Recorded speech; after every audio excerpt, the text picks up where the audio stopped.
अस्सलाम वालेकुम, good morning. कौन से गुड मॉर्निंग भाई, ये क्या हो रहा है हमारे साथ? हम जरा फोर्सफुली खुश हो रहे हैं आज सुबह सुबह।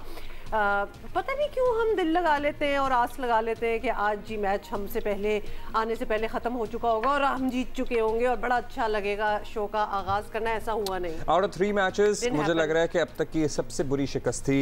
ये जो छोटे ग्राउंड होते हैं, ये बाउंड्रियाँ लगती हैं, ये जो बाउंड्रियाँ लगती हैं, ये मुखालिफ टीम के लिए लगती हैं। हमारे लिए तो पता नहीं क्यों हर मैच एक नया इम्तिहान साबित होता है।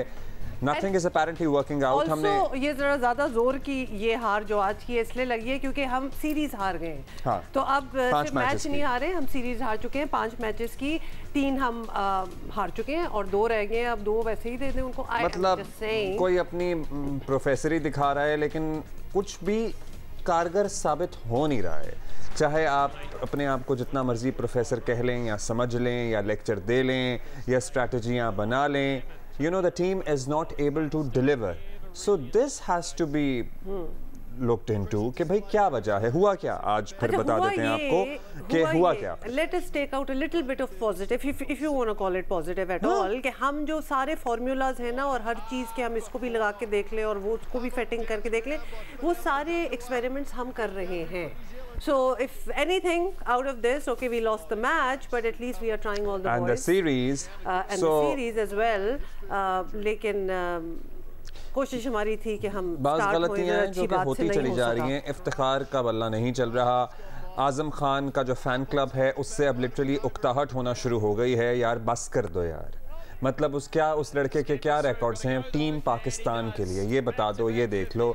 मेरा ख्याल है कि उनके लिए तो न्यूजीलैंड सीरीज अब it must be over. I think it should be over. एक और चीज़ जो हम समझते हैं ना जी, जो टॉस जीतता है वही मैच जीतता है, ये सुनते तो आए होंगे आप लोग, ये भी हम पे काम नहीं कर रहा। मतलब तीनों टॉस हमने जीते हैं, अभी जो मैचेस हारे हैं ना, Shaheen has been really lucky when it comes to tosses. That's about it. तो लिहाजा टॉस तो हम जीत रहे हैं, मैच हम हार रहे हैं। लेकिन क्या आज भी हमें फील्डिंग ही करनी थी टॉस जीत कर भी? ये भी एक सवाल है। खैर अब ये हमारे सामने ही है। 5 T20 सीरीज में पाकिस्तान लगातार 3 मैचेस हार चुका है। पाकिस्तान ने 3 तब्दीलियां की। आमिर जमाल, उसामा मीर और अब्बास आफरीदी। अब्बास आफरीदी तो खैर अनफिट थे, उनकी जगह मोहम्मद नवाज, वसीम जूनियर और जमान खान को शामिल किया गया। उसामा मीर को भी सैकड़ों चांसेस दे दिए गए, मतलब दर्जनों। He had not been able to perform as well. Fast bowler Abbas Afridi को हमने बता दिया क्यों बाहर हुए थे। अच्छा जी, अब क्या हुआ ये हम आपको बताते हैं कि डनेटन में खेले गए मैच पाकिस्तान डनेटन में खेले गए में हुआ धनादन, मतलब इस किस्म की चीजें। वैसे सिकंदर के ये होंगे वर्ड्स वगैरह, लेकिन मैंने पहले यूज कर दिया। I don't think so it's rhyming.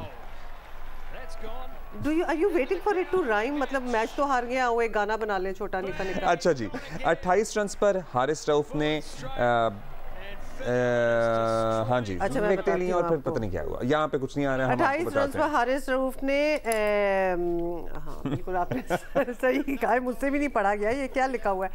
Sikandar है हमारे साथ भाई। कौन है हमारे साथ? Okay good, Sikandar Bakht is with us. Sikandar क्या हाल है आपका? वैसे क्या हाल है आपका, पहले तो ये बताएं। हाल मेरा क्यों खराब होना है? मैंने कौन सा मैंडेटरी टीम सेलेक्ट की है? सैड है और हम चाहते हैं कि आप भी हमारे साथ जरा पोस्टमार्टम करें क्योंकि सीरीज हार गए हैं ना। हम चाहते हैं, हम अकेले क्यों सैड हो? हम क्यों सैड हो, आप भी आए। नहीं, हमें भी अफसोस होता है, मगर जो आपने पहले बात की, सबसे पहले तो मैं टॉस पे आता हूँ। हम 2 मैच बैटिंग जो है बॉलिंग पहले करके हार गए। तो आज हमें चेंज करनी चाहिए थी ना स्ट्रेटेजी, फॉर अ चेंज। उन्होंने आज बैटिंग ऑर्डर में इफ्तिखार को नीचे कर दिया, आजम को ऊपर किया। तो आप बैटिंग पहले कर लेते यार, करके देख लेते। देखें, हमारी जो सबसे ज्यादा बड़ी स्ट्रेंथ थी हमारी बॉलिंग थी, वो इतनी पैथेटिक लग रही है कि उसके कोई इंतहा नहीं। अब तो ये बात साबित हो गई कि आप जितने भी लीग खेल रहे हैं, आपकी परफॉर्मेंस डाउन हो रही है। बैंक बैलेंस हो सकता है बढ़ रहा हो, मगर हारिस की परफॉर्मेंस आप देखें, 4 ओवर में 60 रन, पहले 2 ओवर में फिर उसने 30 रन दे दिए। पिछले मैच में भी 2 ओवर में 30 रन दिए थे, इस मैच में भी 2 ओवर में 30 रन दिए। तो जो मैंने थोड़ा सा बैठ के जो है ना उसका वैगन व्हील हम बनाते हैं कि किस एरिया में शॉट्स लगे। हमने 18 छक्के खाए, 18 में से हमने 11 छक्के मिड विकेट पे खाए। मिड विकेट पे आप कब छक्का खाते हैं? जब आप शॉर्ट गेंदें करते हैं या फुल टॉस करते हैं। तो आपने गेंद शॉट की तो आपको इस तरह के शॉट पड़ते हैं जो कि बेसबॉल वाले शॉट कहलाते हैं, और वो सारे मिड विकेट के पर। आपने 11 छक्के उधर खाए और 6 चौके उधर खाए, तो यानी कि हम शॉर्ट बॉलिंग कर रहे हैं। हमारी गेंद का स्विंग ही नहीं हो रहा। जो शाहीन अफरीदी आके नया गेंद करता था, पढ़ के अंदर आ रहा था, बाहर निकलता, कुछ नहीं हो रहा। एक आधा बॉल हो जाता, बाकी वो भी छक्के खा रहे हैं। मुझे तो समझ में नहीं आ रहा कि ये इनके साथ हो क्या रहा है कि ये लोग इतने इनको जो छक्के पड़ रहे हैं, आखिर क्यों पड़ रहे हैं। शाहीन ने 4 छक्के खा दिए, हारिस ने 6 छक्के खा दिए, बाकियों ने जमान वगैरह ने चलो 2-2 खा लिए, मगर ये तो हमारे प्राइम बॉलर्स हैं, ये हमारा प्राइड है। इनको इतने छक्के पड़ रहे हैं तो फिर हम कैसे संभालेंगे। अच्छा, वो तो छक्के मार रहे हैं, हमसे छक्के लग नहीं रहे। ऑन द फ्लिप साइड उनके जब बॉलर आते हैं तो हमारे बैटर्स को हमारे छक्के छूट रहे हैं। हाँ, मतलब उनके बॉलर्स नहीं हमसे संभाले जा रहे। देखिए, उनके जो छक्के नहीं लग रहे ना, इसे 4 ओवर में 29 रन दिए सऊदी ने, फर्गूसन ने 4 ओवर में 27 रन दिए, एक हेनरी है जिसको 51 रन पड़े। उनकी लेंथ ऊपर है, हमारी लेंथ शॉर्ट है। ये मुझे उमर गुल से कोई पूछे कि भाईजान आप बॉलिंग कोच हो, क्या आप उनको नहीं बता सकते कि लेंथ ऊपर होनी चाहिए। चले सीधा छक्का खाएं आप, कोई बात नहीं, अच्छा बैट्समैन होता सीधा मारता है। शॉर्ट बॉल का मतलब है कि आपको बेस बॉल की शॉट्स लग रहे हैं, इस तरह वाले क्रॉस बैट शॉट्स जो कि मिड विकेट की तरफ जा रहे हैं। तो मैंने बैठ के डेटा निकाला तो तकरीबन 11 छक्के जो हैं आपके मिड विकेट पे लगे। तो क्या मतलब हुआ, मतलब है कि ये देखें, ये जो शॉट आपने दिखाया है शॉर्ट बॉल, आप गेंदें शॉर्ट कर रहे हैं। कोई ये देखें, ये तो मिड ऑन की तरफ चला गया। वो जो आसान गेंदें भी करते हैं तब भी इफ्तिखार को, अगर आपने मैंने एक ग्लिम्स से देखा, वो फौरन ही चलते बने, मगर इफ्तिखार इतनी चौड़ी गेंद पर भी 1 रन बना पाते हैं। मतलब what is going on? मतलब he is not able to consistently not able to perform।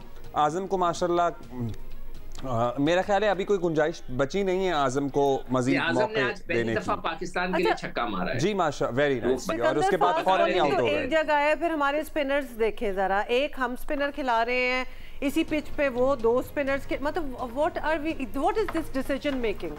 चलें इस पे बात। देखिए, मैंने आपको पहले प्रोग्राम्स में भी कह रहा था, पहले दिन से कह रहा हूँ कि T20 के मैचेस में अभी तक जितने तीनों मैच में शाहीन ने इफ्तिखार से बॉलिंग ही नहीं कराई। यार, एक सभी मार खा रहे हैं ना, उसको जब करा के तो देख लो, वो तो बॉलर है, हमेशा कराता है। अब मुझे नहीं पता उसके पीछे क्या लॉजिक है। हमारे जो रिपोर्टर्स हैं, फैजान हैं या भट्टी साहब हैं या याया हैं, इनको पता होना चाहिए कि मतलब इनको पूछना चाहिए कि वहाँ क्या है। अच्छा, एक और चीज है, इससे पहले हम आगे शुरू करें, याया का जिक्र हुआ था, उनकी वालदा का आज इंतकाल हुआ है, अल्लाह उनकी मग़फ़िरत फरमाए। तो हमारे सब की तरफ से दिली हमदर्दी है। याया के साथ माँ होती है, उसका बिछड़ना जो होता है बहुत बड़ा सदमा होता है। तो मेरी तरफ से, मेरे पूरे स्पोर्ट्स डिपार्टमेंट की तरफ से जो है हमारा दिली हमदर्दी है याया के साथ। तो आई होप कि उनकी फैमिली को सब्र मिले। तो ये मुझे एकदम से ख्याल आ गया, आज हम उनके जनाजे पे भी जाएंगे।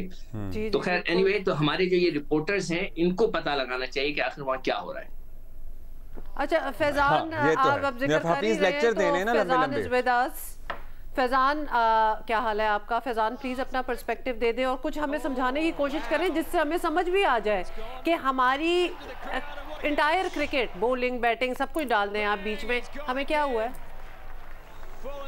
देखिए, बुरा वक्त चल रहा है। उससे बतौर टीम हम क्लिक नहीं कर पा रहे हैं। अगर इससे पहले कि हम जो रेड बॉल के मैचेस भी, जो हमारी टेस्ट सीरीज थी, उसमें एक डिपार्टमेंट अच्छा करता था तो दूसरा डिपार्टमेंट अच्छा नहीं कर पा रहा था। हम यहाँ इनफैक्ट अगर न्यूजीलैंड की भी 3 T20 देखें, फैजान वैसे ये तो बड़ा एक स्टेटमेंट हो गई ना कि हम क्लिक नहीं कर रहे। 4 नवंबर से पिछले साल की बात हो रही है, 3 महीने ऑलमोस्ट हो रहे हैं, हम क्लिक ही नहीं करके दे रहे। 4 नवंबर से भी और पीछे चले जाए, 4 नवंबर से और पीछे चले जाए, सितंबर 2023 से लेकर अगर अब तक की अगर हम बात करें तो 21 में से हमने सिर्फ 6 इंटरनेशनल मैचेस जीते हैं। उन 6 में 2 मैचेस बांग्लादेश के अगेंस्ट है, 1 नीदरलैंड के अगेंस्ट है, 1 श्रीलंका के अगेंस्ट है और 1 मैच एशिया कप में जो हमारी शाहीन का इंटरनेशनल स्टेटस का मैच था वो भी है।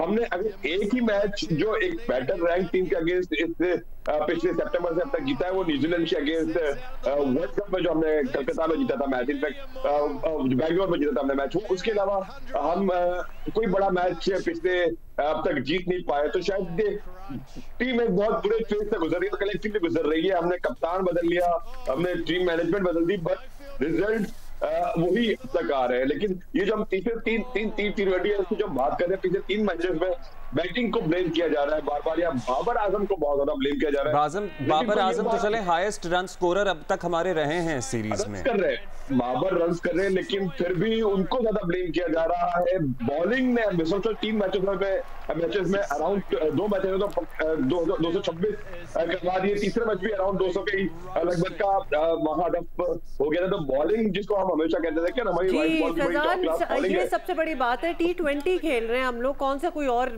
ODI चल रहा है जिसमें हम 45 रन से आ रहे हैं। तो this is not even a small margin. And I think तनकीद बॉलरों पे भी हो रही है, सिर्फ बाबर पे तो नहीं हो रही है उस तरह। और देखिए एक और चीज जो हमारा मिडिल ऑर्डर है, जिसपे हम बड़ा वो बात कर रहे थे कि आजम, इफ्तिखार, नवाज तो अब आज खेले, ये जो मिडिल में खेलना है, जिनको फिनिश करना है, एक्चुअली जिनकी जिम्मेदारी है, वो नहीं कर पा रहे। अच्छा, क्या are we done with Azam Khan, you know, giving him chances, या फिर अभी आपको लगता है और बाकी 2 मैचेस भी उन्हें खिलाए जाएंगे और फिर आगे भी खिलाते जाएंगे और फिर चलता रहेगा ये सिलसिला? यार आई थिंक सीरीज तो मेरा गई, but I will become devil's advocate here.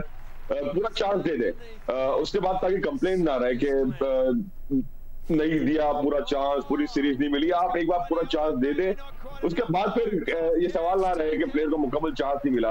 आजम की जिस तरह डोमेस्टिक में कारकर्दगी थी, वो एक चांस डिजर्व करता था, वो मिला। अब तक वो सही तरह नहीं कर पाए, बट आजम के अलावा दीगर लड़के भी नहीं कर पाए। तो ये चीज यहाँ पर एक सवाल जरूर बनता है। ओवरऑल बात है, बट हाँ, आजम अब नहीं कर सकता तो आइंदा आजम का अब टीम में आना या उनकी शमूलियत पे बात करना, उस पर एक बड़ा सवाल या निशान हो जाएगा। True. अच्छा, अगर बिठाने की और डिफरेंट कॉम्बिनेशंस की बात कर रहे हैं तो इफ्तिखार को बिठा दें, मतलब हर चीज ट्राई हो ही रही है तो ये भी कर ही लें। फैजान, देखिए आपने जो चीजें आपने बहुत ज्यादा ऊपर नीचे कर दी ना, आपका एक सेट आपका ओपनिंग पेयर था। अच्छा, आपको मतलब इस ओपनिंग पेयर से ये था कि ये स्ट्राइक रेट उनका बहुत अच्छा नहीं चल रहा, हालांकि इसी पेयर ने 200 तक चेजेस किए, बट एनीवे आपने मान लिया अगर आपका स्ट्राइक रेट अच्छा नहीं चल रहा और रिजवान और टाइम आप फिर उसके बाद ओपन करते, तो उसके बाद फिर बाबर आजम का यार वन डाउन होना नहीं बनता था। अब बाबर और साइम को आप ओपन कराते थे, फखर को आप तीसरे पर लाते और फिर रिजवान को आप चौथे पे लेके आते, ताकि आपका जो स्ट्राइक रेट का एक्सेलरेशन का मसला है वो ज्यादा नहीं होता। अब साइम जल्दी आउट हो जाता, फिर वही एक बार फिर बाबर रिजवान की जोड़ी ही पावर प्ले में आ रही होती, तो फिर आपका जो मकसद था कि पावर प्ले में आपका स्ट्राइक रेट जिस पे आप हमेशा शिकवा करते, वो तो फिर वही हो गया। That's a very technical and important point actually, Faizan. Siku, I would like to have your comment on that कि अगर साइम और रिजवान कर रहे हैं ओपन तो फिर बाबर का वन डाउन आना नहीं बनता, क्योंकि साइम जब जल्दी आउट हो जाते हैं तो पावर प्ले में वही होते हैं फिर दोनों, जिनसे अब हम समेत पहले शिकवा करते रहे कि हम फायदा नहीं उठाते। मैंने कोई 2-3 प्रोग्राम पहले ये बात कही थी कि रिजवान को आप चौथे नंबर पे ले आए, नीचे लेके आ जाए, इसलिए कि वो एक सीनियर खिलाड़ी है, आप फखर से ओपन करा दें। मैंने कहा था आप फखर से ओपन करा दें, चले साइम और फखर से ओपन करा दें, वन डाउन उसको खिला दें आपका बाबर को, चौथे के ऊपर ये आजम या इफ्तिखार किसी को लाके रिजवान को थोड़ा इसलिए नीचे कर दो कि रिजवान स्पिनर्स वगैरह को बहुत अच्छा खेलता है, स्वीपें भी बड़ी अच्छी मारता है, मगर ऑब्वियसली उनका फोकस जो प्रोफेसर हैं उनका फोकस क्या है क्या नहीं है मुझे बिल्कुल नहीं पता। I'm not sure कि रिजवान खुद भी चौथे पे खेलने के लिए कंफर्टेबल हैं या नहीं हैं। नहीं चले, तो रन्स भी तो नहीं कर रहे ना इस वक्त। देखिए एक चीज तो बहुत वाजे हो गई है कि जो लीग्स खेलने से आपकी क्रिकेट इंप्रूव नहीं होती। आजम भी लीग्स खेलते हैं, बहुत वहां पे परफॉर्मेंस देते हैं, ठीक है, आपका हारिस रऊफ सारी लीग्स खेलने जाते हैं, मगर उनकी इतनी पैथेटिक परफॉर्मेंस जा रही है कि मैं तो हैरान हो गया हूँ।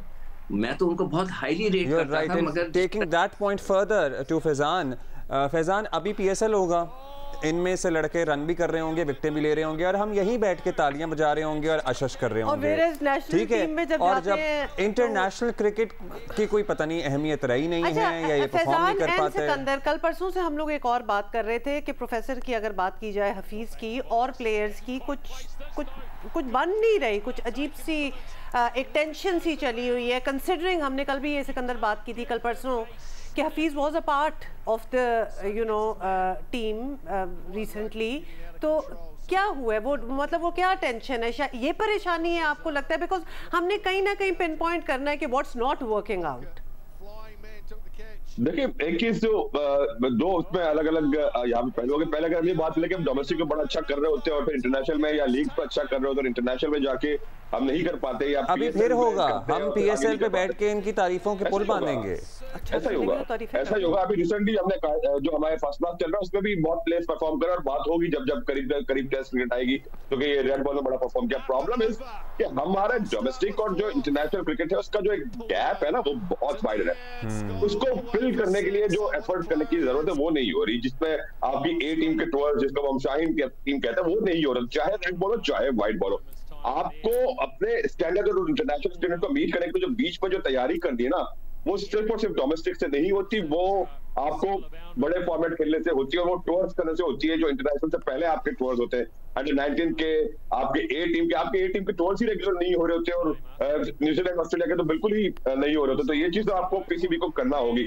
और रही बात जो आप हफीज और दीगर प्लेयर्स के रिलेशन की जानिब जो खबरें आ रही थी, उस पर आप इशारा कर रहे हैं। देखिए, एक जब कोई एक ऐसा प्लेयर जो रिसेंटली रिटायर्ड प्लेयर होता है और वो किसी बड़े ओहदे पे उन प्लेयर्स के साथ आता है जिसके साथ उसने रिसेंटली क्रिकेट खेली होती है, तो फिर वो एक एलिमेंट वो जो होता है ना कि आई वुड से कि जो रिस्पेक्ट का एलिमेंट होता है वो इतना ज्यादा नहीं होता, क्योंकि प्लेयर्स ने उनके साथ ड्रेसिंग रूम किसी और तरीके से शेयर किया होता है, वो दोस्तों के तौर पे ज्यादा होते हैं। तो वो एक्सपेक्ट करते हैं जब हफीज अगर उन प्लेयर्स को कुछ कहेंगे या कहते होंगे, तो आगे से प्लेयर्स कहते होंगे ना, भाई आप 2 साल पहले तक आप भी यही काम कर रहे थे, आज हमें आप क्या कह रहे हैं। तो ये चीजें भी नेचुरली, और ये नेचुरल है, ये होना ही था और ये होगा। लेकिन एक पोजीशन अगर किसी और को दे दी जाती है तो उस पोजीशन का तो एहतराम करना चाहिए। अब ये कह देना जी आप भी हमारे साथ यही कर रहे थे। In any case we need to rewind this up. Sikandar, 2 matches रह गए हैं अब, तो क्या हसीबुल्लाह को, साहबजादा फरहान को मतलब चांस मिलेगा या इनको खिलाए बगैर ही वापस ले जाएंगे? नहीं, मेरे ख्याल से तो खिला देना चाहिए। देखिए, अभी जो बात हो रही है ना, जो इंटरनेशनल टीम होती है वो बेस्ट ऑफ द बेस्ट होती है, उसमें बेस्ट लड़के आपके मुल्क के खेल रहे होते हैं, तो वो उसका स्टैंडर्ड बहुत ऊपर होता है। हम जो फर्स्ट क्लास क्रिकेट के अंदर जो लड़के परफॉर्मेंस कर रहे हैं और वीक टीमें खेल रही हैं दुनिया में, हम बार बार जब फर्स्ट क्लास क्रिकेट का कहते हैं कि सब लड़के खेलें, उसकी बेसिक वजह है कि ना शाहीन वहाँ बॉलिंग करा रहे हैं, ना हारिस वहाँ बॉलिंग करा रहे हैं, ना वहाँ पर हमारे जितने टॉप प्लेयर हैं खेल रहे हैं। तो ये लड़के तो हल्के प्लेयरों में खेल रहे हैं, ठीक है। अब बात हो रही थी इमर्जिंग प्लेयर बनाने की, खिलाने की, और 8 टूर की अभी फैजान ने बात की। अभी पिछले दिनों जो 8 टीम का टूर हुआ है उसमें 30 और 32 साल के लड़के गए। बताएं, 32 साल का लड़का जिसने कभी पाकिस्तान से, एक मैं नाम ही ले देता हूँ, चले इमरान भट्ट, एक लड़का, उसने कभी पाकिस्तान से अब खेलना ही नहीं है। आप उस पर पैसा जाया कर रहे हैं, उस पर वक्त जाया कर रहे हैं, उसकी जगह आप नौजवानों को भेजते ना। जो ये बात कर रहा है फैजान, मैं इससे एग्री करता हूँ, मगर फिर आप उसमें एक एज का क्राइटेरिया रखें कि जो लड़का हो 24 से 25 साल से ऊपर ना हो, ताकि वो पाकिस्तान के लिए खेल सके। तो ये एक बहुत जरूरी है। और ये बात तो मैं पहले भी कह दिया, अब फिर दोबारा कह देता हूँ कि लीग्स जो हैं वो लड़के को इम्प्रूव नहीं करते। लड़के की परफॉर्मेंस ये वाजे हो गया है, हारिस के, वो अभी बिग बैश खेल के आया ऑस्ट्रेलिया जैसी जगह पर, और उसकी परफॉर्मेंस देख लें कि बड़ी शर्मिंदगी हो रही है। मैं तो उसको बहुत हाईली रेट करता था, उसने तो बहुत ही शर्मिंदा कर दिया। नहीं, ये बात तो मेरे ख्याल एस्टैब्लिश हो गई है। पता नहीं बाकी दुनिया की टीमें देख के कितनी एस्टैब्लिश हम कर पाते हैं, लेकिन अपने साथ तो यही है कि जो भी लड़के जा रहे हैं, चाहे वो पीएसएल में परफॉर्म करें या दुनिया की कोई भी लीग खेलें, international cricket is international cricket. Faizan, lastly आपको क्या लगता है कि आप कह रहे हैं कि जी आप कोई पॉइंट ऐड करना चाहते हैं, फिर हमें वही वाली बात, इफ्तिखार को बिठा के, चाचू कहने लगा था, वो माइंड कर जाते हैं अब तो, ठीक है, वो साहबजादा फरहान वगैरह को मौका देना चाहिए। देखिए, साहबजादा बहरहाल टॉप ऑर्डर के खिलाड़ी, उनको वही मौका मिलना चाहिए और उसके हिसाब से मौका मिलना चाहिए। एक बात तो जो सिक्को भाई करता है, हमें यही, और इसी से लिंक करके बात करूंगा कि हमें जिस प्लेयर की जो पोजीशन रेगुलर है उसके हिसाब से ही वहां पे उसको मौका देना चाहिए, या वहां पे ही खिलाना चाहिए उसको। बेसिकली हारिस रऊफ बुनियादी तौर पे मिडिल पेस और डेथ ओवर्स का आपका बॉलर होता है, और वहां उस फेज में ज्यादा इफेक्टिव होता है मोस्ट ऑफ द टाइम्स। अगर हम उसका हारिस रऊफ का कैरियर स्ट्राइक रेट देखें, और अगर कोई बॉलर डेथ ओवर में अंडर 8 के हिसाब से इकोनॉमी रेट उसका कैरियर है और वो 50 के लगभग डेथ ओवर की विकेट्स ली है, तो he is a very good bowler at that particular stage. तो हमें ये भी देखता है कि कौन सा बॉलर या कौन सा बैटर किस फेज में अच्छा खेलता है या किस फेज में ज्यादा इफेक्टिव है। मैच फॉर मैच और हॉर्सेस फॉर कोर्सेस पे हमें जाना पड़ेगा। T20 क्रिकेट अब सिर्फ और सिर्फ ये क्या ऐसी नहीं लगे कि हम जो फॉर्मूला बना ले और उस फॉर्मूले के हिसाब से चलेंगे। आपको सिचुएशन देखनी है, और जो आपके मैच टू मैच मैचअप बन रहे होते हैं, और आपके जो फेज वाली जो लड़के जिस फेज में आपके ज्यादा इफेक्टिव, आपको वहां उसको इस तरह खिलाना पड़ेगा। तो ये चीजें आपको थोड़ा सा अपग्रेड करना पड़ेगा अपने मेथड्स को, अपनी कोचिंग को, अपनी स्ट्रेटजी के जो आपके तरीकेकार है, उसके बाद फिर यू कैन एक्सपेक्ट रिजल्ट्स। मगर फैजान, किसी ने आज तक कोचिंग की है?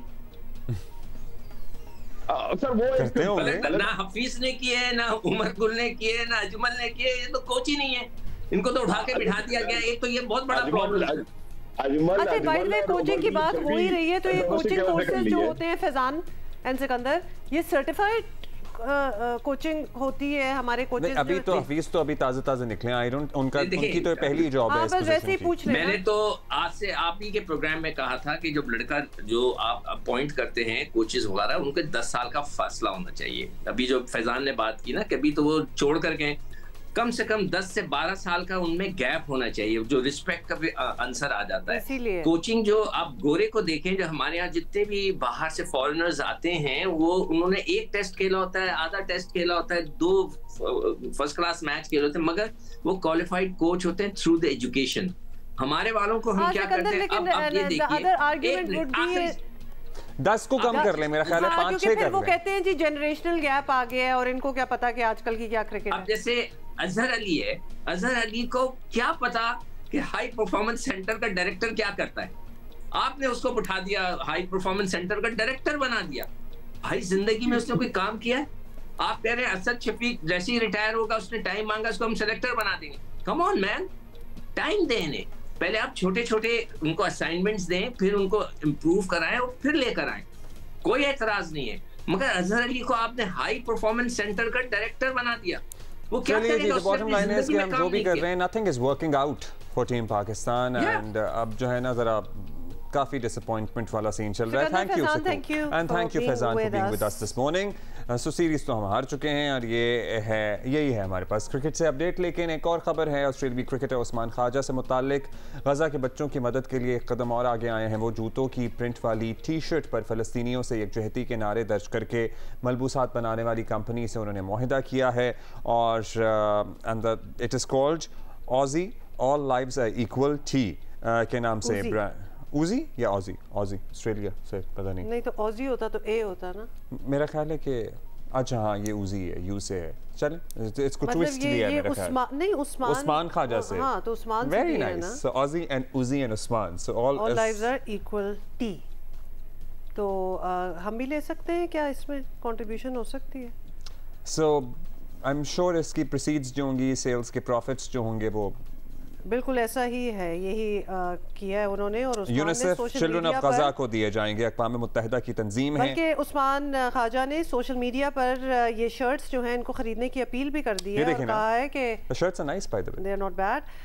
कहा कि हासिल होने वाली रकम जो है वो यूएन की तंजीम यूनिसेफ चिल्ड्रन ऑफ गजा को दी जाएगी। So this is what I just told. So ये है ऑलमोस्ट 11,000 पाकिस्तानी रुपए की। ले लो, मेरे लिए भी एक। So yeah. लेकिन आपको पता है ना, ये चीज़ें तो डॉलर्स वगैरह में ही ज़्यादा जाती हैं, तो हमें इस वक्त 11,000 सुन के लग रहा होगा, लेकिन वैसे भी it's not because of the T shirt, it's because of the cause. या it's the cause behind it. जी से ऐसी बात कर लें जल्दी से। तहरीक इंसाफ को सियासी, कानूनी और तंजीमी हर मैदान में मुश्किलात का सामना है। ख़ासतौर पर 9 मई को कौमी इदारे के खिलाफ यलगार PTI के गले की हड्डी बनी है। आज हालत यह है कि पार्टी इंतखाबी निशान से हाथ धो बैठी है। पूरी जमात का शिराज़ा बिखर चुका है, मगर इसके बावजूद PTI की अंदरूनी लड़ाइयाँ भी ख़त्म नहीं हो रही हैं। किसके पास क्या ओहदा है, किसका कितना इख्तियार है, कौन तर्जुमान है, कौन नहीं है, कन्फ्यूजन ही कन्फ्यूजन है। पार्टी रहनुमा एक दूसरे पर इल्ज़ामात भी लगा रहे हैं। इस मामले में शेर अफजल मरवत सबसे आगे हैं। पता नहीं वो खास नॉन सीरियस आदमी लगते हैं। शेर अफजल मरवत ने आजकल सदर मुमलिकत आरिफ अलवी को भी निशाने पर नहीं उन्होंने तर्जुमान को भी निशाने पर रखा हुआ था, हर किसी को ना बेसिकली। और उनका दावा है कि आरिफ अलवी के बेटे जो अवाब अलवी, अच्छा, और उनकी पार्टी टिकट ना देना उनका फैसला था, और वो उन्हें रॉन्ग नंबर करार दे। अच्छा, आरिफ अलवी को इन्होंने रॉन्ग नंबर कह दिया, और साथ ही PTI तर्जुमान रऊफ हसन को भी बख्शने को तैयार नहीं है। और इन्होंने, मरवत साहब की बात हो रही है, इन्होंने कारकुनों से खिताब में उन्हें मुख्तलिफ नामों से भी पुकारा।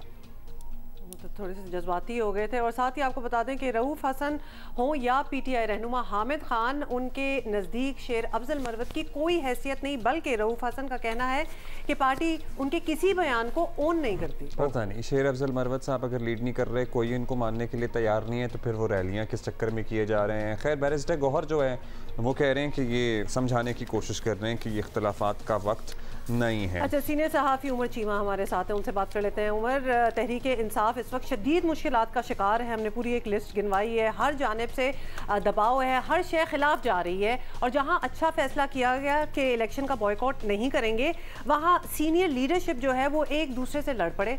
तो क्या ये होना भी कोई प्लान आपको लग रहा है, या फिर ये सारा कुछ तो एक्सपेक्टेड था?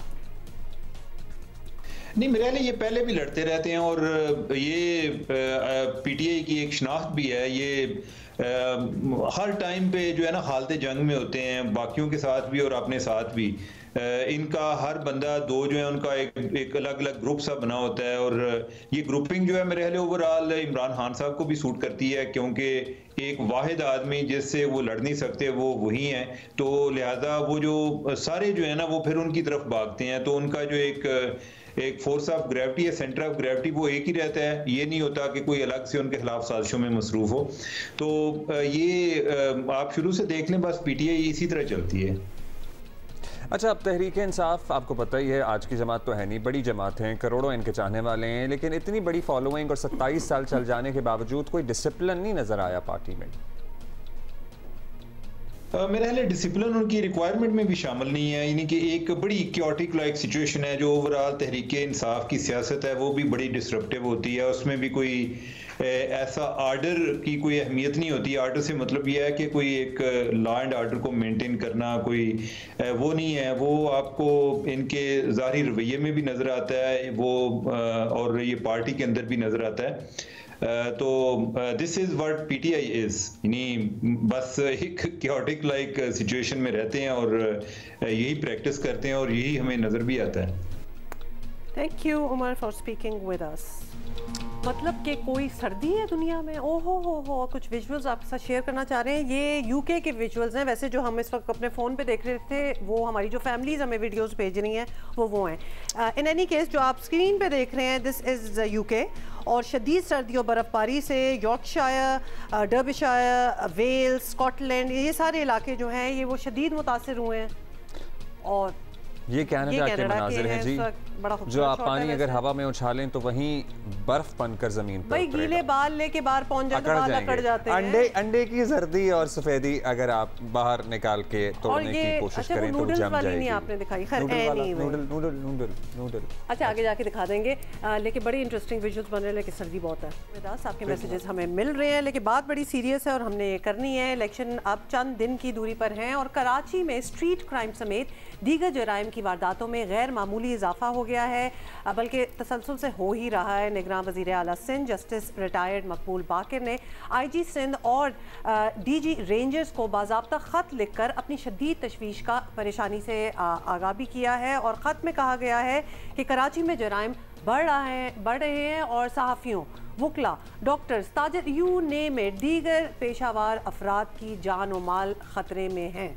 जराइम की रोकथाम के लिए फौरी इक़दाम किए जाएँ, ये कहा गया है। ख़त में मकबूल बाकिर साहब की तशवीश गलत भी नहीं है।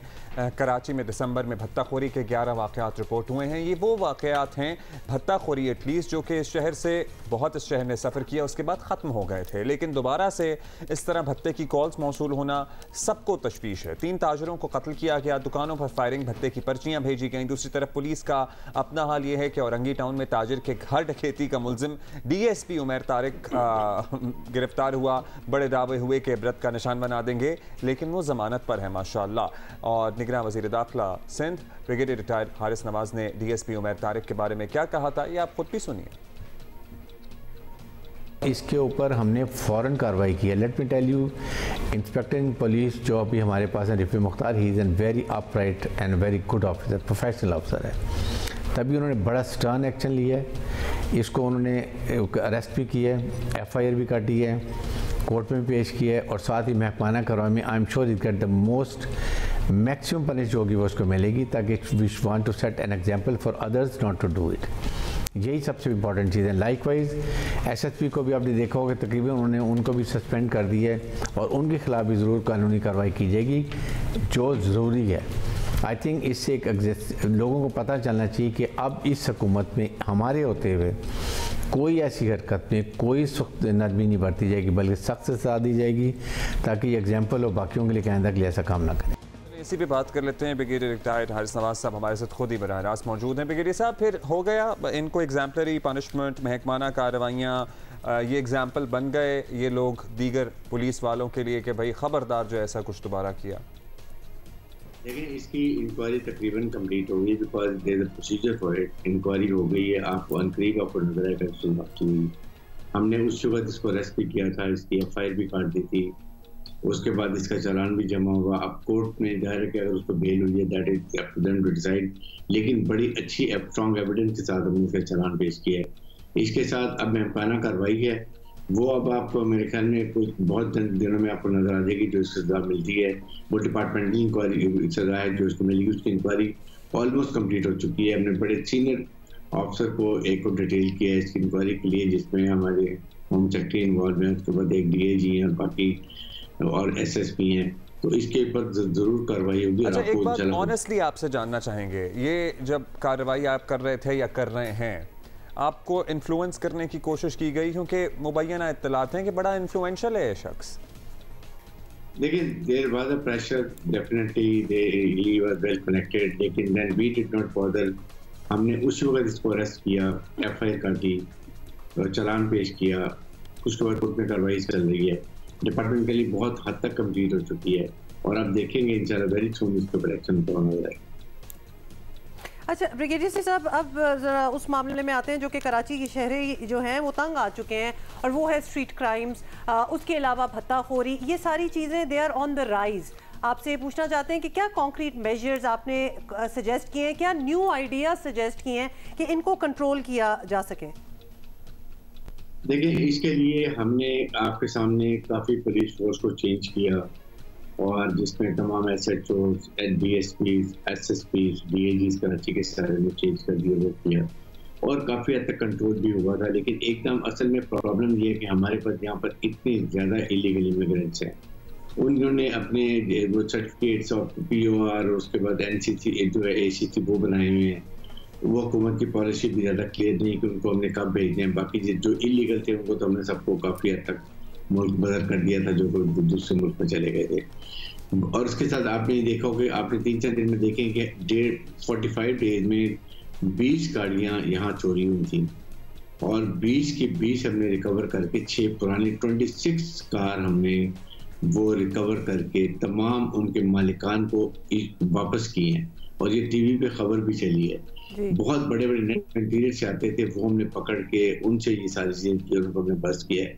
इसी तरह जो ये स्ट्रीट क्राइम में होते हैं, हमने 80 या 85 के करीब डेकॉइट्स को मारा है कराची के अंदर, फिर इससे ज्यादा लोगों को हमने जख्मी किया है, हजारों सैकड़ों की तादाद में हमने एफआईआर काटी। इशू ये हमारे पास ये है कि जब आप एक एविडेंस का प्रोसिक्यूशन करते हैं और चालान पेश करते हैं, तो फिर जजेस इसको बड़ा लीनियंट लेते हैं। इस पे 7 साल सजा है, लेकिन जनरली मैंने देखा है कि 2 हफ्ते, 3 हफ्ते, 1 महीने के बाद वो सर उसके बारे में ये कंप्लेन है कि वो केसेस ही स्ट्रॉन्ग नहीं बनाए गए होते, और उसमें शायद ये भी बात है क्योंकि अगर आप देखा जाए तो जराइम की सरपरस्ती में पुलिस एहलकार जो हैं वो बड़े इन्वॉल्व होते हैं, और आपको पता है कि अभी रिसेंटली कोई 70 पुलिस एहलकार को मुअत्तल भी किया गया है, और जिनके हवाले से भी ये कहा जा रहा है कि ये वापस रीइंस्टेट हो जाते हैं। ये बिल्कुल एक नुमाइशी किस्म की जेल तो सर एक होती है। इनकी ट्रेनिंग आमाजगाहें साबित होती हैं, ये जाते हैं और मजबूत होकर वापस आते हैं, नेटवर्किंग करके आते हैं। देखिए अब्दुल्ला, पुलिस में प्रॉब्लम्स हैं, एक्चुअली गलत भर्तियाँ हुई हैं, पॉलिटिकल प्रेशर के तहत उनकी अपनी मर्जी के लोग आए हैं, उनकी प्रॉपर सिक्योरिटी क्लियरेंस नहीं होती है। अभी हमने सिस्टम ये किया, अभी हमने तकरीबन 1500 लोगों को किया, लेकिन हमने IBS शक्कर से तमाम के टेस्ट करवाए हैं, उन्हीं आउटसोर्स करके उन्हीं से हमने उनके फिजिकल टेस्ट करवाए हैं, उनके मेडिकल टेस्ट करवाए हैं, और अब उनके इंटरव्यू हो रहे हैं। वी आर वेरी स्ट्रिक्ट, और ट्रस्ट मी, मैंने एज ए होम मिनिस्टर एक भी सिपाही की सिफारिश नहीं की कि आप इसको भर्ती करें, या हमने इन चीज़ों में बहुत अब एहतियात कर रहे हैं, और यही करना पड़ेगा। साथ ही साथ जो पहले से जब प्रेशर से वो खत्म है, इस वक्त ये ट्राइंग कि हम ना करें। और हमने बहुत से जो इंडिसेंट एक्टिविटीज ये करते रहे, हमने देखा होगा जो लड़के मोबाइल्स पे मोटरसाइकिलों के ऊपर जो डिलीवरी वाले थे वो एक्शन कर बदतमीजियां कर रहे होते थे, सब हमने क्या पकड़ लिए। हम कोई डेटाबेस भी बना रहे हैं? हाँ चले फर्स्ट टाइम ऑफेंडर हो तो उसकी लीनियंसी हो सकती है, लेकिन कोई 10th टाइम ऑफेंडर हो जो कि हर 2 महीने बाद 2 हफ्ते बाद निकल रहा हो, तो उसके लिए तो कोई इसी बेसिस पे सजा ज्यादा होनी चाहिए कि वो 10वीं मार कर रहा है। उसके लिए आपको थानों को कंप्यूटराइज करना पड़ेगा, बिल्कुल डेटाबेस प्रॉपर बनना पड़ेगा। आपने बहुत अच्छी बात की है। हमने स्पेशली अब जो आपके इन्वेस्टिगेशन ऑफिसर्स हैं उनके लिए ये हमने लिख किया हुआ है, प्रोसिक्यूटर्स को बताया है कि जब दोबारा वो पकड़ा जाता है तो लिखें उसके कॉलम में कि how many time he already committed a crime, और ये 6 दफा जा रहा है, 6-7 दफा जा रहा है, ताकि जज को पता हो कि ये हैबिचुअल ऑफेंडर है और इसको हमने प्रॉपर तरीके से सजा देनी है। होता ये है कि जब ये छूट जाते हैं तो फिर ये क्या समझते हैं कि जी हम 2-3 हफ्ते में तो बाहर आ जाते हैं, तो बाहर टेका जान। अब इंशाल्लाह इनको 5-6 साल जब सजा होगी तो वो बाकी में लेसन होगा कि आइंदा ये नहीं करेंगे। Sir just hope for it because the whole system is so flawed. फिर भी हमें लगता है कि इन्हें सजाएं शायद नहीं हो सकेंगी जिस तरह ये डिजर्व करते हैं, खास तौर पे अगर भत्ताखोरी टाइप जराइम अगर दोबारा शुरू हो रहे हैं, कि भत्ताखोरी जराइम जो हैं वो अब दोबारा से ऑन द राइज। इस शहर ने ये फीड भुगता है एंड दिस इज ट्रैजिक कि दोबारा से ताजरों को पर्चियां और कॉलें मौसूल होना शुरू हो गई। आपने रेंजर्स से भी बात की इस बारे में, क्योंकि they are also equally responsible इस शहर में लॉ एंड ऑर्डर मेंटेन करने के लिए।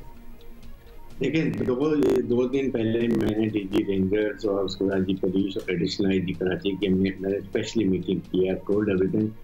एक्चुअली इसमें 90% जो पता कि लेटर है वो फेक होते हैं, डराने के लिए सिर्फ होते हैं। कोई फैसलाबाद में बैठा हुआ है, कोई ईरान में बैठा हुआ है, और वो जब लोकेशन हम ले रहे हैं तो आप काफ़ी हद तक लोगों को तसल्ली होती है, और वो बहुत कम इसमें मटेरियलाइज हुए हैं।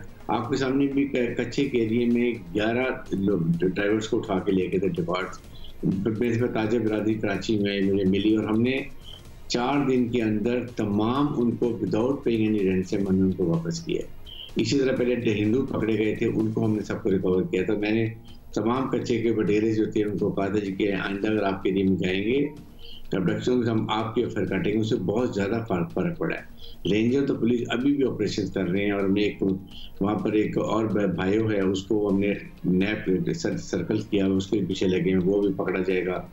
और इसके साथ साथ अब कराची के लिए इम्पोर्टेंट है कि यहाँ ज़्यादा इलीगल इमिग्रेशन ड्रग्स पी लेते हैं, ड्रग यूज़ करते हैं, ड्रग के नशे में पूरी रात को निकलते हैं।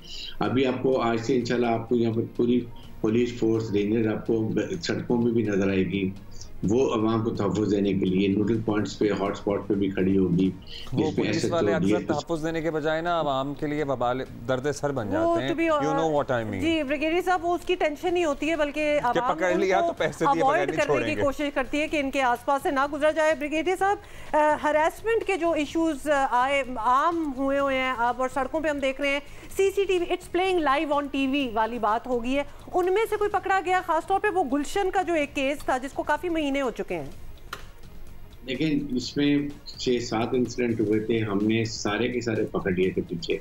अभी ये जो 2 दिन हुए हैं इनके पीछे पूरी पुलिस लगी हुई है, हमारी CPLC लगी हुई है, उसके बाद हमारे काउंटर टेररिज्म वाले लगे हुए हैं।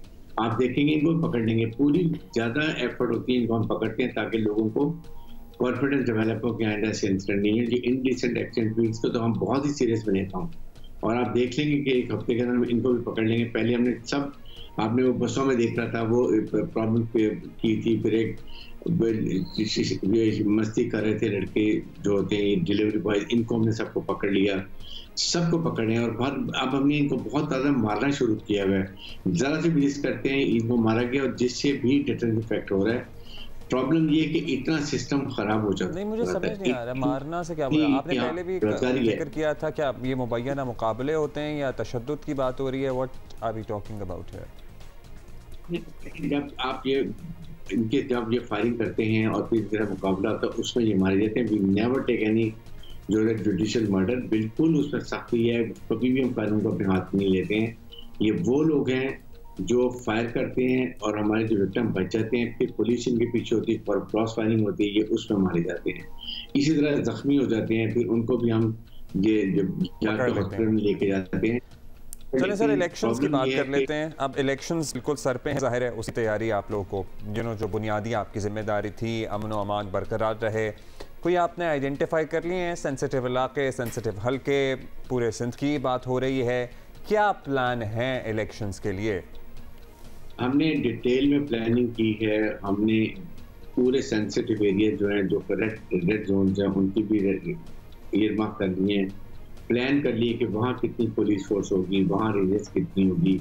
उसके बाद कोई करेक्शन फोर्स में हमारी मिलिट्री फोर्स जो है वो कहाँ पर होगी, कैसे कितने अरसे में रिएक्शन कर सकते हैं, वो है।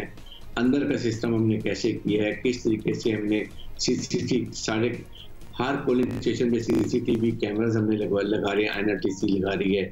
उससे हमें बहुत मदद मिल जाएगी। पुलिस के गार्ड्स या रेंजर्स के जो भी प्राइवेट गार्ड्स होते हैं वो भी पोलिंग स्टेशन के अंदर नहीं जा सकेंगे। सब तैयारी की हुई है और यहाँ तक हमने कॉर्नर मीटिंग में जब हो रही है वहाँ कोई हेल्पलाइन भी आपने बनाई है कि जहाँ सिटीजन्स खुद आइडेंटिफाई कर सकें, जहाँ वो देखें that things are not working out? 100% helpline, और वो पूरा टीवी चैनल पर डिस्प्ले होगी। उसके ऊपर हम लोगों को बताएंगे भी टीवी पे आके। मैं अभी प्रेस कॉन्फ्रेंस भी करूंगा, उसमें हम सब चीजें बताएंगे।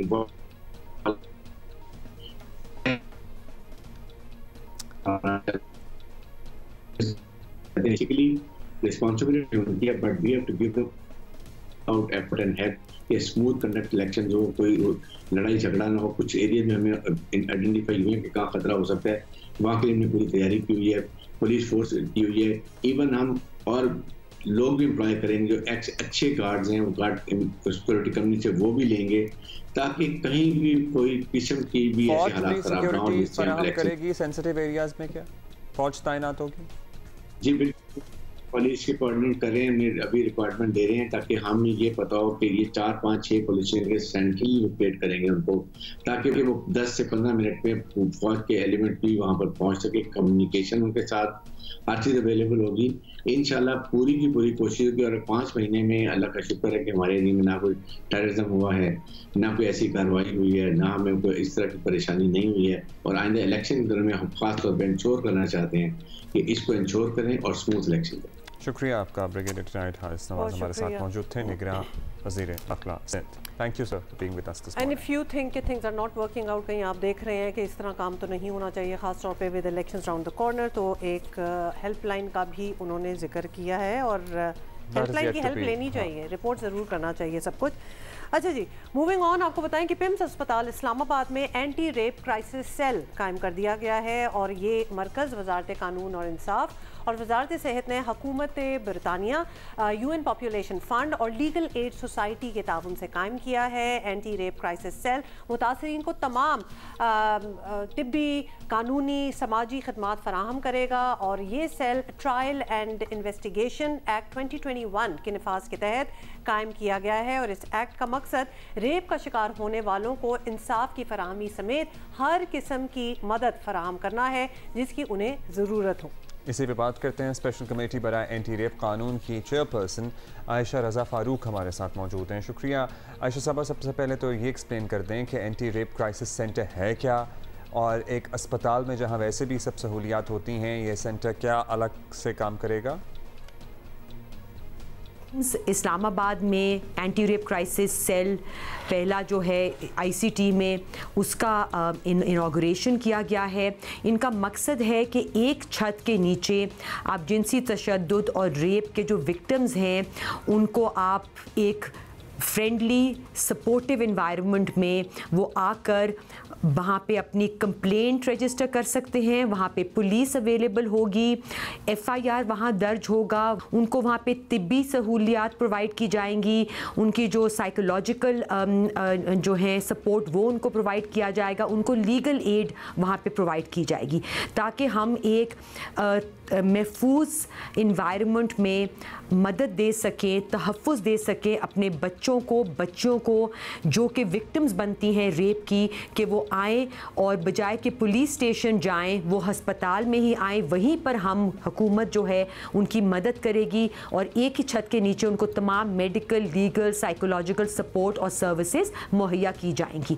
तो इसमें ना सिर्फ विक्टिम को सपोर्ट करना है लेकिन उसके साथ साथ एक टाइमली और और रिस्पॉन्सिव तरीके से एविडेंस कलेक्ट करना है, क्योंकि जब अच्छा एविडेंस कलेक्ट होगा तो तभी ऐसे केसेस में आगे जाके कन्विक्शन जो है वो पॉसिबल होगी। अच्छा आयशा साहबा, इस तरह का सेंटर इस्लामाबाद में कायम हो गया है विक्टिम्स के लिए, ऑब्वियसली कुछ रिलीफ तो होगा, लेकिन हमारे यहाँ और बड़े इश्यूज़ हैं, माशरती दबाव, कवानीन में लूप होल्स, विक्टिम ब्लेमिंग एक बहुत बड़ी चीज़ है, कमज़ोर प्रोसिक्यूशन।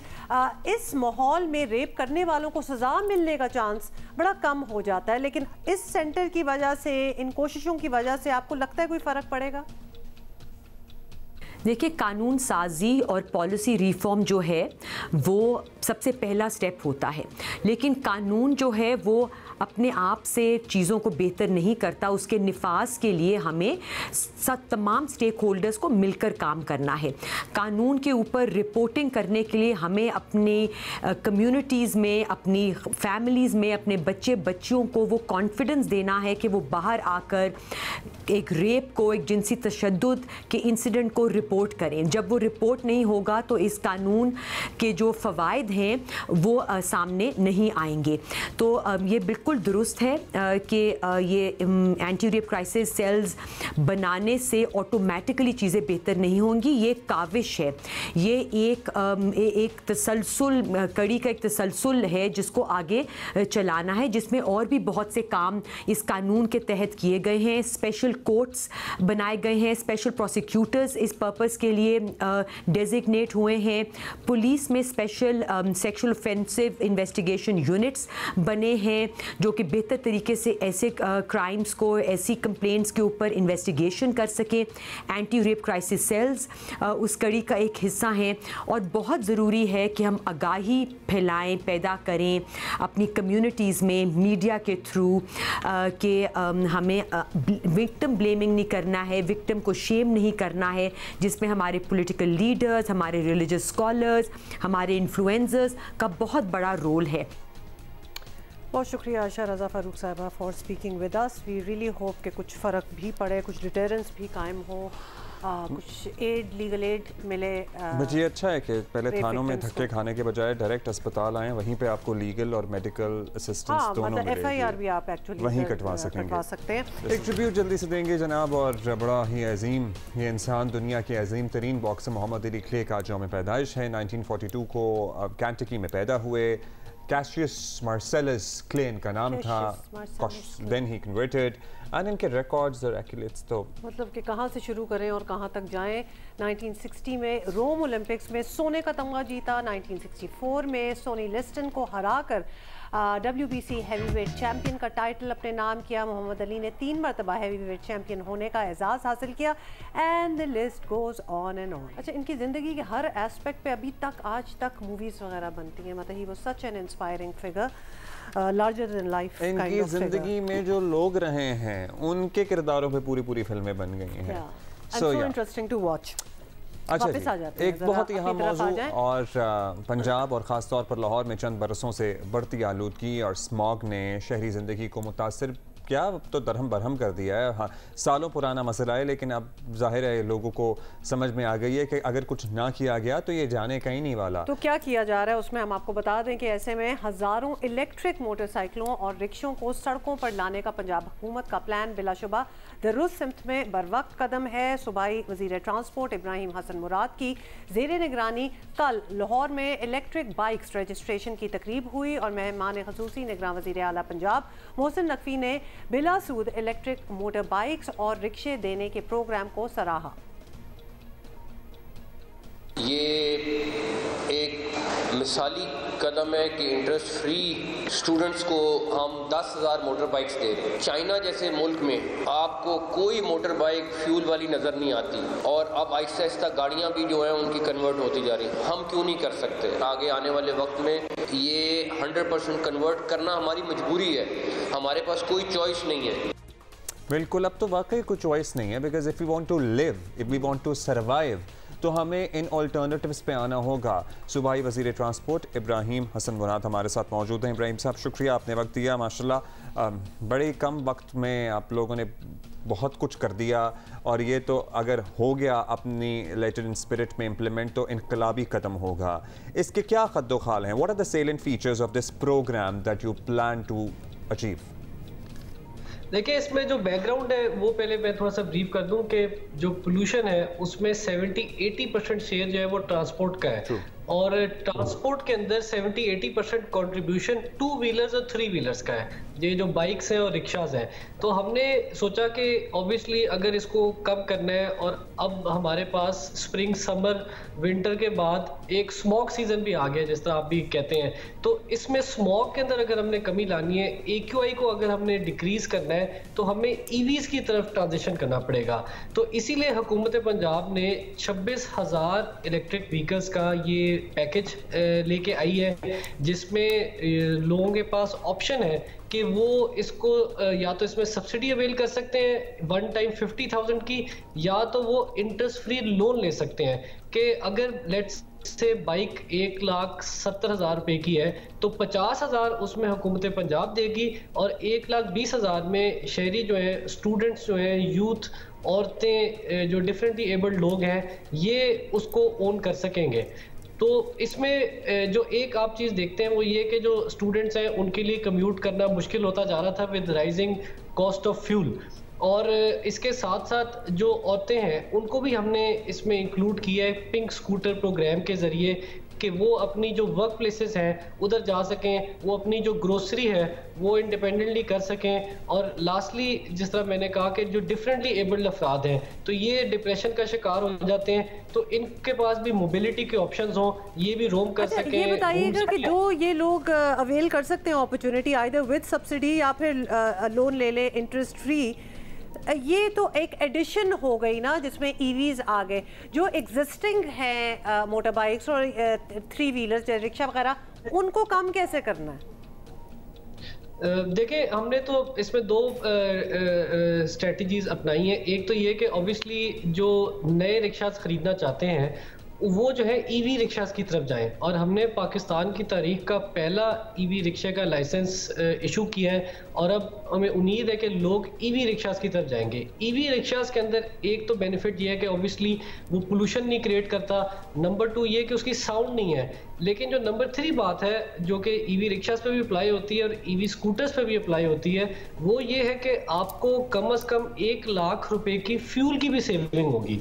तो ये भी आपकी इनकम के अंदर इंक्रीज होगा। तो इसमें गवर्नमेंट ने इंसेंटिव दिया है और हमें उम्मीद है कि अब जो लोग हैं ये इसमें सामने आएंगे, अप्लाई करेंगे और इस स्कीम का फायदा उठाएंगे। तो लाइसेंस से क्या मुराद है? ये चलाने का लाइसेंस दिया है आपने या मैन्युफैक्चरिंग का लाइसेंस और दिया? साथ में इब्राहिम क्या इनको एजुकेट भी किया जाएगा? बिकॉज अगर ऑब्वियसली इलेक्ट्रिक व्हीकल है तो इसको कहीं चार्ज वगैरह तो करना ही होगा, और हमने अपने पेट्रोल पंप्स वगैरह बहुत कम होते हैं जिनके पास चार्जिंग पोर्ट्स हों, तो how is that going to work out?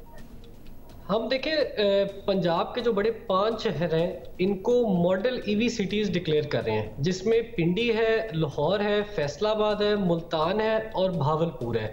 इधर प्रॉपर EV चार्जिंग का इंफ्रास्ट्रक्चर हम इस्टेब्लिश कर रहे हैं जिसमें EV चार्जर्स हैं। नंबर 2 बाइक्स के लिए बैटरी स्वैपिंग स्टेशंस हैं, और आपको या कोई भी जो आदमी होगा उसको बिल्कुल कोई भी इसमें इशू नहीं आएगा और with in 5 minute drive ride उसको जो है EV चार्जिंग का जो फैसिलिटी होगी वो अवेलेबल होगी।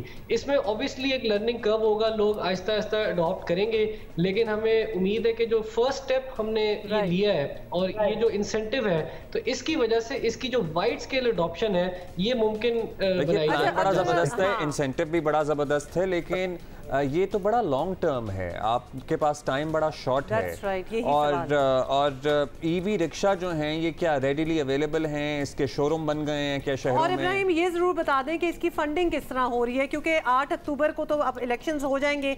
जो लोग ये अवेल करेंगे इस अपॉर्चुनिटी को, 8 फरवरी को सॉरी, तो जो लोग अवेल करेंगे इस अपॉर्चुनिटी को कहीं वो फंस ना जाए ना, ये क्लैरिटी उनको चाहिए होगी। देखें इसमें हमने इसीलिए बैंक ऑफ पंजाब के साथ पार्टनरशिप की है और इसकी किसी भी ब्रांच से लोग फॉर्म ले सकते हैं, इंफॉर्मेशन ले सकते हैं और उनके थ्रू ये फैसिलिटी वो अवेल करेंगे। तो गवर्नमेंट जो है उसने एक पार्टनरशिप करके अपना जो फंड है और उसकी फैसिलिटी को सिक्योर कर दिया है, जो साइन कर दिया हमने समरी कैबिनेट से, वो अप्रूव हो गई है और अब वो एग्जीक्यूशन में चली गई विद द बैंक। तो किसी भी शहरी जो है उसके लिए इसमें कोई मसला नहीं होगा कि गवर्नमेंट ये है नहीं है, ये हमने इसको इंस्टीट्यूशनलाइज कर दिया है और इसकी जो फंडिंग है उसको टोटली सिक्योर कर दिया है। अच्छा, अब वही वाली बात कि इसमें आपकी ज़रूरत कितनी रहेगी, क्योंकि आप लोगों के पास टाइम नहीं है, ये सारा इंस्टीट्यूशनलाइज हो जाएगा, तो फिर आप चाहे इस पोजीशन पर हो ना हो, क्योंकि अल्टीमेटली इलेक्शंस तो होने ही हैं, ये निज़ाम इसी तरह चलता रहेगा, ये प्लान होपफुली इस पे इम्प्लीमेंट इसी तरह हो जाएगा? जी देखिए, इंशाल्लाह हमें उम्मीद है कि जो पहला स्टेप है वो मोस्ट इम्पॉर्टेंट होता है। अब आप देखें कि चाइना के अंदर जिस तरह चीफ मिनिस्टर पंजाब ने भी शेयर किया, आप देखें थाईलैंड के अंदर, वियतनाम के अंदर, इंडिया में 7.5 लाख ईवीज पिछले 1 साल में बिके हैं और हमने सिर्फ 2000 बेचे हैं। तो ये एक बहुत बड़ी गैप है जो एड्रेस हमने करनी है, जो अपने मीट करनी है, और आहिस्ता आहिस्ता मतलब हम वी आर ऑलरेडी बिहाइंड। खैर हमारी तो जरा इंडिया वगैरह से अगर रीजनल कंपैरिजन करें इब्राहिम, तो हमारी तो कॉस्ट भी ज़्यादा है। ये ईवीज कहाँ से आ रहे हैं? ये इसमें तकरीबन 10 से 12 लोकल मैन्युफैक्चरर्स हैं, असेंबलर्स हैं। ईवी रिक्शा भी लोकली असेंबल हो रहा है, और आप देखेंगे कि इसमें मजीद एम्प्लॉयमेंट क्रिएट होगी, मजीद जॉब्स क्रिएट होंगी, मजीद इंडस्ट्रियलाइजेशन होगी, और ये पूरा एक सेक्टर आपके सामने कुछ अरसे में आपको नजर आएगा। If somebody wants to have an EV rickshaw, आपको लाहौर या फैसलाबाद या गुजरात या गुजरावाला में ईवी मिलेगा, रक्षा खरीद सकते हैं आप? जी आप अपनी नियरेस्ट BOP की ब्रांच पे जाएं और आप अप्लाई करें, और आपको 3 year interest free instalment, 3 years बिला सूद कर्ज पे आपको ये रिक्शा मिलेगा। नंबर 2 ये कि उसमें एक पोर्शन जो है वो गवर्नमेंट सब्सिडाइज कर देगी, जिससे आपको जो कॉस्ट ऑफ एक्विजिशन है उसमें एक वाजे आपको कमी। अच्छा, फाइनली ये भी बता दें, ये सिर्फ पंजाब के लिए है, माना कि आप पंजाबी को रिप्रेजेंट कर रहे हैं, लेकिन कोई चांस KP, सिंध वगैरह बलूचिस्तान में आने का? देखिए, पंजाब ने लीड ली है, और पंजाब ऑब्वियसली हमेशा ही लीड लेता है, और ये प्रोजेक्ट जो है मेरी ख्वाहिश है कि बाकी सूबे भी इसको इम्प्लीमेंट करें, फेडरल गवर्नमेंट भी इसको टेकअप करे, क्योंकि अब जो है जिस तरह मैं आपको बताऊं, पंजाब के बड़े शहरों में अगर आप रहते हैं तो ये पोल्यूशन की वजह से 4 साल हमारी ज़िंदगी में कमी आ गई है। तो अगर हमने इसको कट डाउन करना है तो हमें ऑल्टरनेट वेज की तरफ जाना पड़ेगा, और इसमें जो EVs की ट्रांजिशन है ये बहुत एक की स्टेप। एक हमारे दिमाग में होता है कि जी मशीन तो हम ले लेंगे, उसको खराबी हो जाएगी तो ठीक क्या होगा। ये जो कंपनी है जो EVs रिक्शे वगैरह ये बेच रही हैं, प्रॉपर इनके आउटलेट, सर्विस सेंटर्स वगैरह, ये प्रॉपर निज़ाम मौजूद है? जी, हमने इसमें यही इंश्योर किया कि इसमें जो लोग वेल एस्टेब्लिश्ड हैं, जो लोग असेंबल कर रहे हैं इधर, जिनके पार्ट्स अवेलेबल हैं, जिनका 3S 4S नेटवर्क अवेलेबल है, सिर्फ वही शॉर्टलिस्ट होंगे, और जो शहरी हैं वो अपनी मर्जी से, अपनी जो मर्जी का ब्रांड है वहां से जाके इसको एक्वायर कर सकेंगे।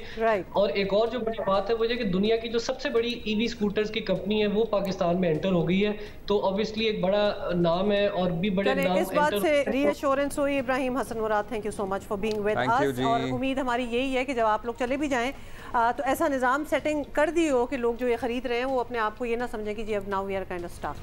अच्छा भी, सऊदी अरब अपने 2030 मिशन की जानिब तेज़ी से गामज़न है भाई, बहुत अपॉर्चुनिटीज़ हैं बच्चों, अगर आप if you looking for to move, Saudi Arabia is the next destination, can be the next destination. लेकिन in what? Football and boxing के बाद टेनिस में भी बड़ा कदम उठा लिया सऊदी अरब ने। सऊदी टेनिस फेडरेशन ने 22 ग्रैंड स्लैम टाइटल्स जीतने वाले साबिक आलमी नंबर 1 स्टार राफेल नडाल को अपनी टेनिस फेडरेशन का सफीर मुकर्रर कर दिया। भाई सऊदी सबसे आगे। वैसे पूरा सिस्टम भी बना है, ये फोटो ऑप तो हो जाता है, वो रोनाल्डो भी आ जाते, सारे आ जाते हैं, सिस्टम नहीं बन पाता। It is just not an announcement, उसके बाद वो बहुत कुछ करते भी हैं। क्या कर रहे हैं? ब्रेक के बाद नहीं, हम कल मिलेंगे अब आपसे, ब्रेक का टाइम भी खत्म हो गया, कल बताएंगे डिटेल।